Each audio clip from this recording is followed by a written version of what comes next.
ঢুকিয়ে হত্যা করেছিল। 60 লক্ষ ইহুদিকে গ্যাস চেম্বারে ঢুকিয়ে হত্যা করার পর ওটাকে বলা হলোকাস্ট।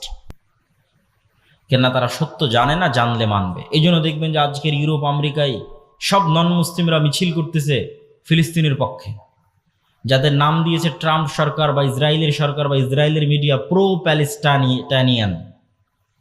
যে প্রো প্যালেস্টাইনিয়ান যে প্রোটেস্ট হচ্ছে তথা প্যালেস্টাইনকে সাপোর্ট করে যে প্রোটেস্টটা হচ্ছে, 90% সব নন মুসলিম এবং খ্রিস্টান।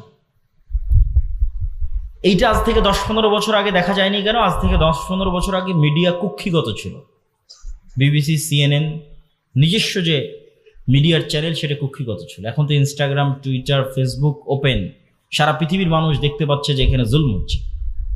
ওই যে আল্লাহ বলেছে ওয়ালা যালিন, খ্রিস্টানরা পথভ্রষ্ট, জানলে কথা বলবে। তো খ্রিস্টানরা যখন জানতেছে যে এখানে জুলম হচ্ছে, চোখের সামনে দেখতে পাচ্ছে যে গাজাতে জুলম হচ্ছে, তখন তারাও মিছিল